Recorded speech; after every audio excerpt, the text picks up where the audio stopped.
Hello दोस्तों, स्वागत है अपने यूट्यूब चैनल एसजी पाठशाला में। आज हम एक महत्वपूर्ण क्वेश्चन डिस्कस कर रहे हैं जो गेट 2024 के एग्ज़ाम में पूछा गया था।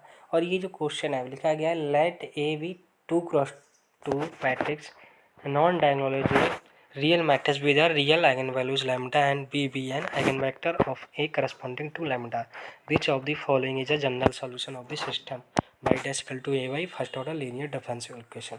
तो हमारे पास इसका जो सॉल्यूशन वो फाइंड करना है कि हमारे पास इसका सॉल्यूशन क्या होगा। हमारे पास मैट्रिक्स नॉन डायगोनलाइजेबल है। तो चलिए शुरू करते हैं। हमारे पास क्या क्या इन्फॉर्मेशन गिवन है। हमारे पास जो इन्फॉर्मेशन है वो हमारे पास क्या गिवन है,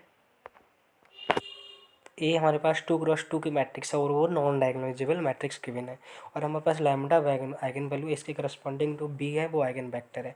हमारे पास एक रिजल्ट होता है, यदि A N cross N matrix है और एन डिस्टिंक्ट आइगन वैल्यूज आ जाती हैं तो उसके पास डायगोनलाइजेबल, तो वो मैट्रिक्स डायगोनलाइजेबल हो जाती है।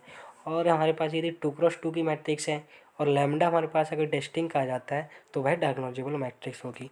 बट अगर हमारे पास नॉन डायगोनलाइजेबल मैट्रिक्स गिवन है तो हमारे पास there does not exist distinct eigen value, तो हमारे पास डिस्टिंक्ट आइगन वैल्यूज नहीं होंगी अगर नॉन डायगोनलाइजेबल गिवन है। हाँ, क्योंकि हमारे पास क्वेश्चन में नॉन डायगोनलाइजेबल है तो उसके पास तो डिस्टिंक्ट आइगन वैल्यूज नहीं होंगी। तो डिस्टिंक्ट नहीं होकर कौन सी आइगन वैल्यू होंगी, रिपीटेड आइगन वैल्यूज होंगी। जब हमारे पास रिपीटेड आइगन वैल्यूज हो जाएंगी, ये हमारे पास जब रिपीटेड आइगन वैल्यूज हैं तो हमारे पास तो 2x2 के पास कितनी आइगन वैल्यूज हो जाएंगी रिपीटेड 2, क्योंकि 2x2 की। और हमारे पास y dash equal to A y, तो ए मैट्रिक्स के पास हैज़ रिपीटेड आइगन वैल्यूज।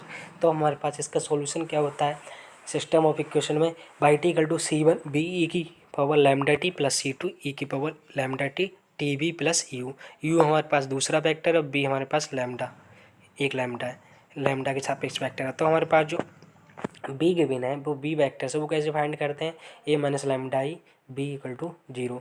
और जो यू दूसरा वेक्टर है वो पहले वाली वेक्टर्स की सहायता से फाइंड करते हैं, A minus lambda I u equal to B.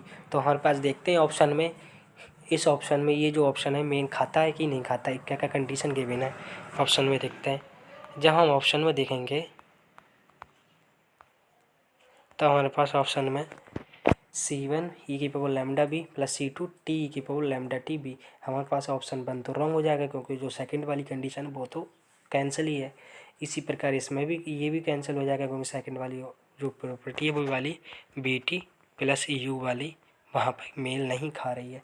और दूसरा वाला है C1 ई की power lambda t B plus C2 e की power lambda t t B plus you.